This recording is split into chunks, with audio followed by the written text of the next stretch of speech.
E agora a gente vai começar nosso bate-papo com o deputado federal Beto Rosado, que está aqui com a gente, e que hoje recebeu uma notícia boa, o julgamento finalmente do caso Querinho.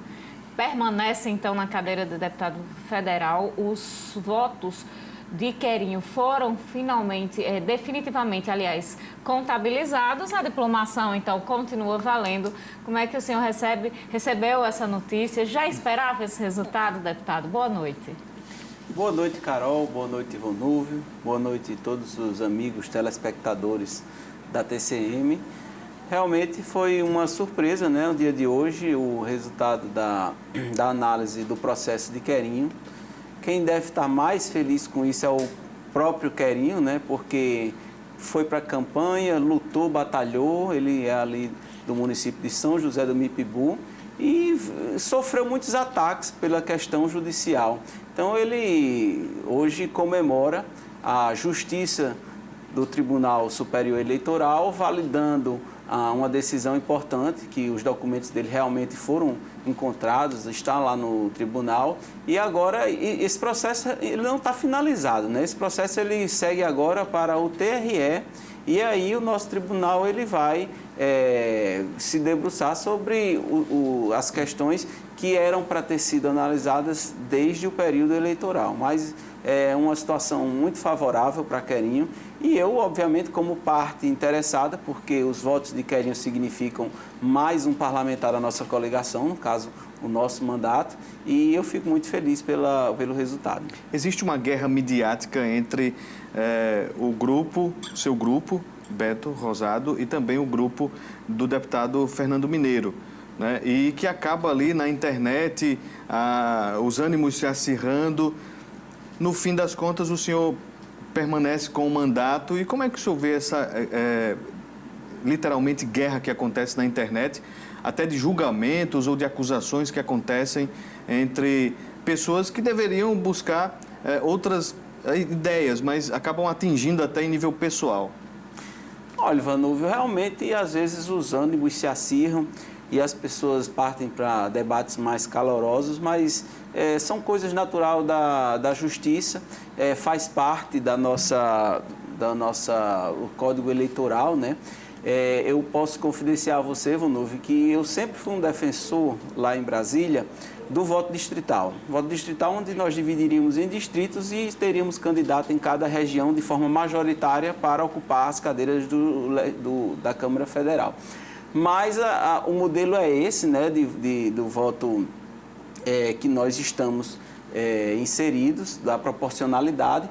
Mas não havendo um diálogo forte para o voto distrital, eu aceitaria de muito bom tamanho o voto distrital, que aí seriam os mais votados eleitos. Eu falo isso porque faz parte do que você me perguntou. Se Mineiro foi um deputado que teve bastante voto, era muito importante a eleição de Mineiro para o Rio Grande do Norte, porque ele partiu um grande eleitorado para que ele tivesse uma cadeira na Câmara. Se tivéssemos o distritão, os mais votados seriam eleitos, inclusive eu estaria na lista do 8º mais votado.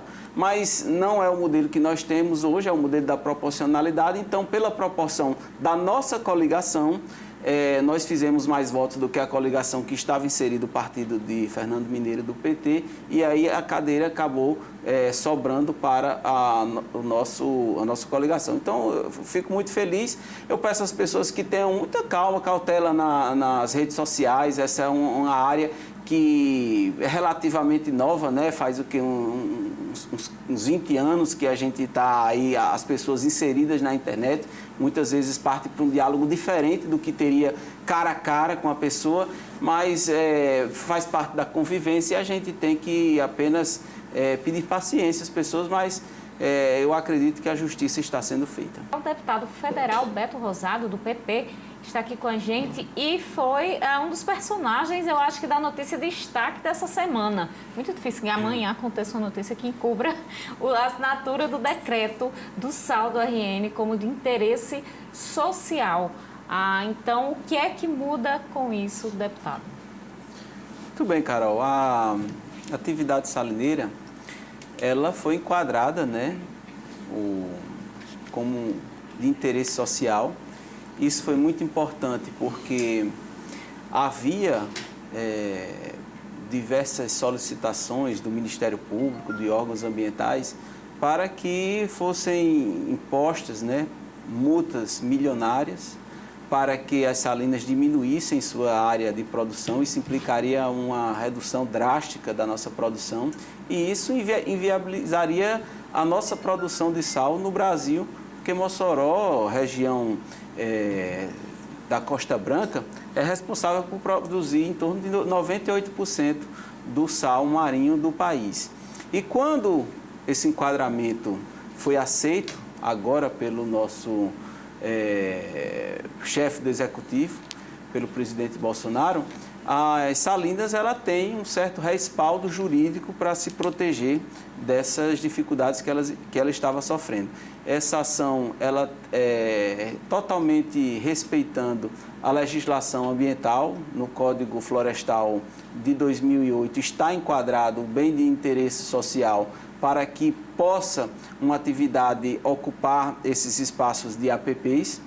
E as salinas, como elas só podem estar nessa região do país, esse enquadramento foi perfeitamente encaixado e a gente agora colhe esse grande benefício para o nosso Rio Grande do Norte, porque essa atividade é responsável, talvez, pela maior parte da nossa balança comercial. Como essa notícia é muito positiva e chama a atenção da população, e as pessoas até agradecem, os grandes empresários também, os pequenos produtores de sal, enfim, os empregados dessa indústria agradecem.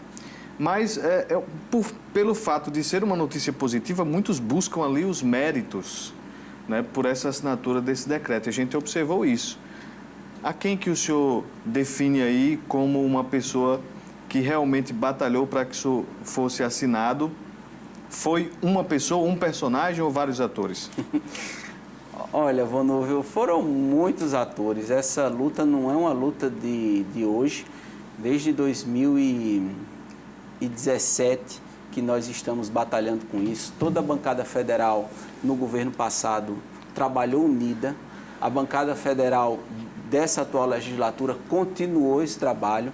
Eu cito aqui personagens importantes como os sindicatos, o sindicato dos produtores, o sindicato da indústria salineira e muitos outros atores. Eu, como um membro, um parlamentar de Mossoró, né, da região produtora, eu corri muito atrás, demonstrei no Executivo a importância da assinatura desse decreto. Isso tramitou no Ministério do Meio Ambiente, e aqui é bom fazer uma ressalva especial para o ministro Ricardo Salles, que deu uma atenção muito especial a esse decreto. A ministra Tereza Cristina, da Agricultura, que esteve aqui em Mossoró recentemente, foi recebida no Palácio da Resistência por todas as pessoas que envolvem a atividade salineira, para mostrar para ela a necessidade que tinha de assinatura. E também o próprio Ministério da Fazenda, o ministro Paulo Guedes, isso tramitou por lá. Existiu na Casa Civil figuras importantes, eu gosto até de citar porque eu tive com ele desde o início, o senhor Jorge, que fez com que essa ação interministerial no governo tramitasse da forma rápida. Eu realmente não esperava que fosse tão rápido, mas a gente está colhendo aí uma luta de muitas pessoas. Não há um pai, não há uma mãe, é uma luta de muitos. E todos esses personagens, até a Câmara de Vereadores de Mossoró esteve envolvida, a Assembleia Legislativa do Rio Grande do Norte esteve envolvida, várias prefeituras, a Prefeitura de Mossoró, a Prefeitura de Areia Branca, a Prefeitura de Macau, a Prefeitura de Porto do Mangue. Então, foi muita gente e quem está ganhando com isso, como você bem disse, Vanúvio, é toda a sociedade potiguar, as pessoas que estão envolvidas nessa cadeia produtiva, são mais de 50 mil pessoas ligadas de forma direta ou indireta, e o Rio Grande do Norte, Mossoró, tem essa pujança de desenvolvimento, que nós somos hoje um grande município. No passado, Mossoró era um distrito de governador de Serra Rosado, né? Hoje, Mossoró, de Açu. De Açu. Eu me equivoquei.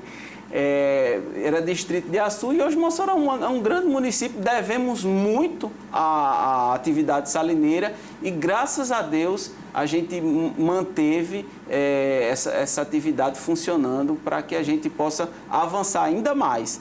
Eu tenho até mais coisas para falar do sal. Peço aqui um espaço do programa, porque eu estive hoje com o reitor Arimatea, na UFESA. Chegou na instituição um equipamento chamado espectrofotômetro, o nome é grande e difícil. Esse equipamento foi fruto de uma discussão com o setor salineiro para que a gente encontrasse mais produtos derivados da atividade salina, não só o cloreto de sódio, o sal, mas que a gente pudesse gerar outros produtos, inclusive para a fruticultura irrigada da nossa região. E esse aparelho é quem vai desenvolver uma série de estudos para que a atividade salineira possa gerar mais emprego, gerar mais renda, desenvolver mais a nossa região. No dia 2 de julho virão os técnicos instalar, fazer as primeiras operações e aí a gente vai ter um novo nicho de estudos para que a gente desenvolva a atividade salineira.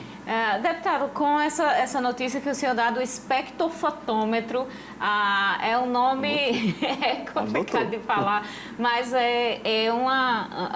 daí a gente vê a importância da pesquisa, do desenvolvimento das pesquisas pelas universidades.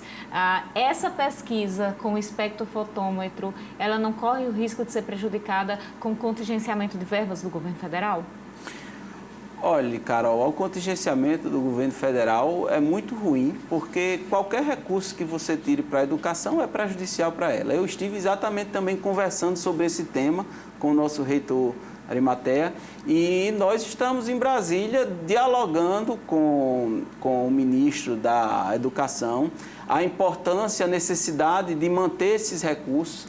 Ele já sinalizou que esse contingenciamento poderá ser liberado mediante uma folga econômica do governo, mas é fato também, Carol, lembrar que esses contingenciamentos são naturais. O governo ele faz uma análise da situação econômica, diminui um pouco dos setores que ele acha que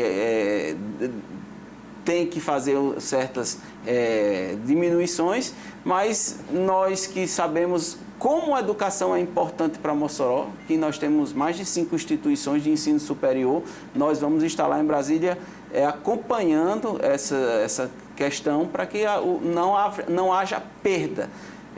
O reitor anunciou para mim que a redução é de 6% no orçamento geral da Universidade Federal Rural do Semiárido. Então, a gente precisa reparar esses recursos. Mas, deputado Beto, traz uma notícia sobre exportação de melão para a China. Que parceria é essa? Que acordo foi esse? Que tem de novidade? Muito bem, Carol. São perspectivas ainda, né? Desde que eu fui estudante da UFESA, já se discutia uma abertura do mercado chinês para que recebesse o nosso melão. Então, isso já tem quase 15 anos de discussões. Mas eu estive recentemente em viagem oficial com a ministra Tereza Cristina. Nós visitamos 4 países asiáticos, o Japão, a China, o Vietnã e a Indonésia.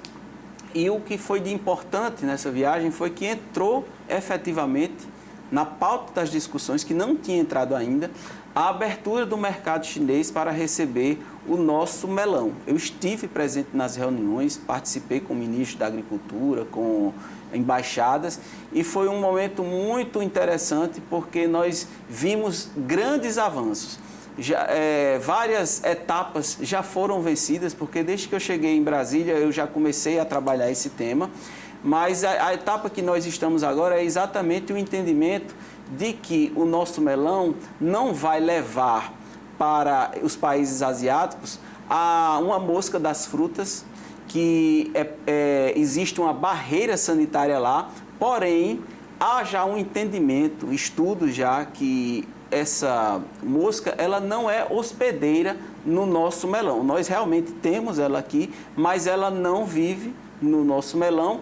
E os Estados Unidos, que é um país que nós já exportamos, já abriu, e também tem a mesma restrição, já abriu a sua a sua barreira para que o nosso melão entrasse, assim como o Chile, que possuía também a mesma restrição. Então, nós acreditamos que essa é uma etapa que já está muito próxima de ser superada e com a abertura desse mercado, isso vai significar milhares de novos postos de trabalho, porque essa atividade da fruticultura irrigada, do melão, já emprega mais de 30 mil pessoas. Então, se nós tivermos aí um mercado chinês que é bastante consumidor, ávido por esse tipo de fruto, pela cucurbitácea, vai com certeza demandar uma grande produção e para isso vai precisar empregar muita gente na nossa região. Nós temos área para isso, só precisamos da abertura desse mercado para deslanchar de novo a nossa produção de melão. Eu também gostaria de citar aqui que eu estive na Feira Internacional de Alimentos que teve em Xangai durante esse evento. Tinha o própolis, que é produto da abelha, está extremamente em alta nos mercados internacionais. Eu cito a questão da abelha porque nessa reunião que eu tive hoje de manhã com o nosso reitor em matéria da UFESA, está sendo finalizado um centro tecnológico de abelhas, desenvolvimento genético, melhoramento genético de abelhas, que foi fruto de uma emenda de Betinho Rosado, meu pai, está para ser finalizado, foi uma emenda de 1.400.000 e isso vai dar também um novo momento para a apicultura do nosso Rio Grande do Norte. O melhoramento genético significa muito, significa incremento de até 50% na produção de uma melgueira. Então, isso é bastante significativo e nós temos algumas novas vitórias para colher para que a UFESA possa estudar. Em relação à reforma da Previdência, deputado, o senhor, afinal, é contra ou a favor? Vamos fazer esse esclarecimento aqui.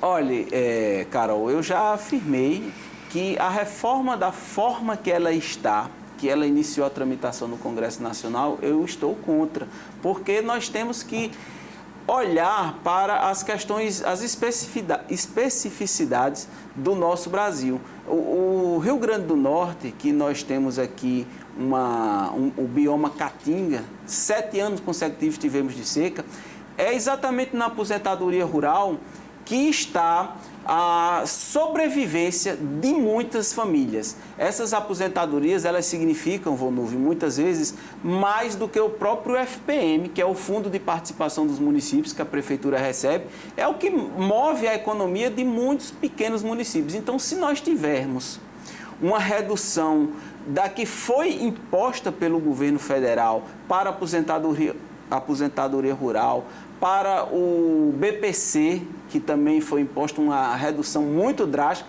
nós teremos um colapso econômico nessas pequenas economias da nossa região.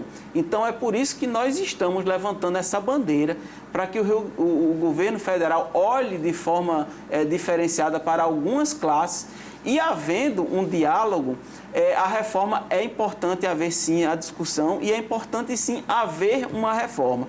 Mas essa reforma tem que ser feita com um diálogo bastante amadurecido para que não haja um impacto tão grande no cidadão comum, cidadão de base que está lá na nossa pirâmide e que o Brasil possa voltar a crescer. A cerne da discussão da necessidade de uma reforma previdenciária é exatamente porque o Brasil tem 52% do seu orçamento comprometido com o pagamento de dívida e a rolagem da dívida pública. Então, vocês imaginem, se nós conseguíssemos pagar essa dívida, economizar de algumas áreas e pagar essa dívida, nós teríamos mais do que o dobro do que o que está sendo inserido de recursos na nossa economia e isso ia dar um boom de desenvolvimento para um horizonte de 10, de 20 anos. Então, nós precisamos discutir Previdência porque é um assunto sério e quem é norte-riograndense sabe o que é que nós estamos vivendo com um déficit previdenciário de 130 milhões mês. Deputado, há algum tempo o senhor foi chamado de golpista por defender a venda de campos maduros de petróleo aqui em Mossoró, no Rio Grande do Norte. Mas aí a história mudou depois que a primeira empresa conseguiu adquirir aí esses locais para a manutenção da produção do petróleo aqui nessa região de Mossoró. Mudou, alguns buscaram também, como a gente falou, sobre a questão do decreto, aí a paternidade do projeto. Mas como é que o senhor se sente Mossoró dando esse passo na manutenção da produção do petróleo, que fez com que Mossoró se desenvolvesse tanto? Olha, Ivanuvo, o que passou é passado. O que vale é que realmente agora há um consenso de toda a classe política, independente de perfil de esquerda, de perfil de direita, de que é necessária a exploração desses postos maduros, porque isso já havia uma sinalização no passado.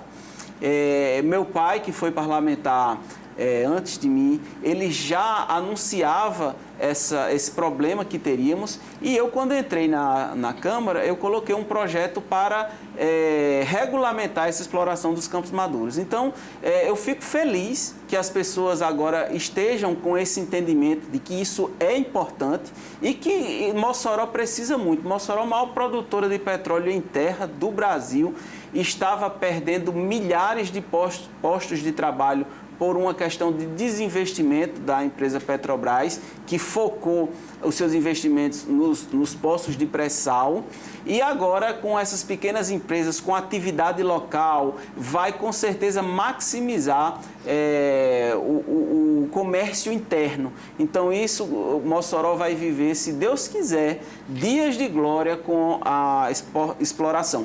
Precisa-se ainda, é importante ressaltar, que temos algumas etapas a serem vencidas. Essa compra de 34 campos vai passar pelo CAD e também vai passar pela ANP, Agência Nacional de Petróleo. Então, mas eu acredito que a gente vai vencer rapidamente isso. E lá na Bahia, que é um case de sucesso da PetroRecôncavo, uma empresa que ganhou, traremos para o Rio Grande do Norte e a gente vai desenvolver nossa região cada vez mais. Nós temos aqui a participação da equipe da UPA do BH, que está aqui participando com a gente. Agradeço o deputado pelo apoio à saúde de Mossoró. Temos também o Thomas aqui participando. Quer parabenizar o deputado Beto Rosado, dizer que Mossoró ganhou muito pela decisão de manter o mandato de deputado federal para a nossa cidade. Só sabe da importância do mandato a cidade que tem uma voz direta com o governo federal. Temos o Luiz Aires aqui, que está parabenizando o deputado Beto Rosado e pedindo para a gente falar de novo, viu? Da buraqueira na Felipe Camarão. Tem muito buraco, ele diz, é competência do DENIT. Tá bom. Nós temos... Pera ainda, que eu tô toda... Pronto. Temos uma pessoa que, o Alex, ele fez 3 perguntas. Uma eu já fiz sobre a reforma da Previdência, viu, Alex? A outra, como vota no PL do Marco Regulatório do Saneamento. E a outra é a reforma da CLT, diziam alguns defensores que geraria empregos. O deputado tem dados se realmente isso aconteceu?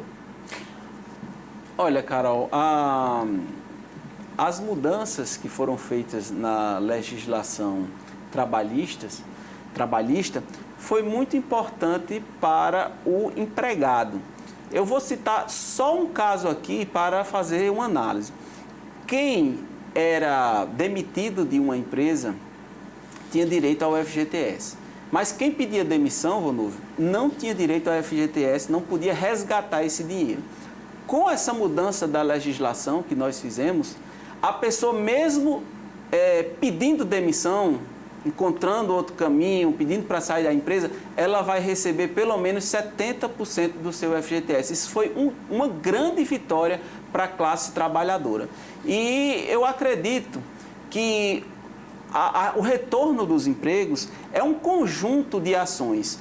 Já há, sim, indicadores de melhoria na geração de empregos, mas o Brasil passou por um momento muito difícil e nós esperamos que o conjunto de reforma, de ações que o governo está propondo, traga o retorno dos empregos, o retorno do desenvolvimento do nosso país. Nós temos aqui mais participações. Espera aí, eu estou em dúvida, viu, Vanu? Porque tem muita pergunta ainda e pouco tempo. Toda a equipe da TCM tem uma sugestão. Gostei muito, viu, dessa participação, viu, Vanu? Eu só queria ver o nome da pessoa que está participando aqui. Não dá para a gente ver Então, vamos fazer... Tem alguma pergunta, deputado? Tem. Enquanto eu me organizo aqui. Como é que segue as próximas atividades? O senhor fala que tem novidades também. O senhor falou da oferta dessa visita hoje aqui, mas o que é que tem aí de novidades para a gente e para atualizar o nosso assinante?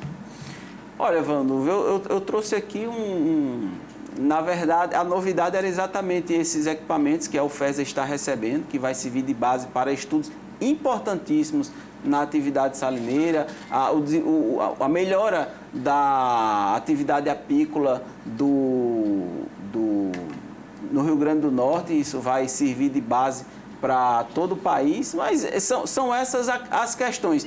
Eu disse até a Carol, eu tenho muita coisa, eu vou lhe mandar uma pauta, mas a cabeça da gente, o dia a dia é tão corrido que algumas coisas a gente acaba esquecendo. Mas essas são algumas novidades já que a gente está trazendo e vamos em novos programas vir aqui discutir. Nós temos sempre um mandato que está produzindo bastante para o Rio Grande do Norte. Já quero mandar um alô aqui para Jarbas Mariano, que está assistindo e parabenizando o deputado. Temos o Antônio Joaquim do Santa Delmira, que gostaria de fazer uma pergunta: se, como político, não sendo eleito pelo voto direto, acha justo assumir o mandato através da justiça? Não deixam tanto quanto com um sentimento ruim?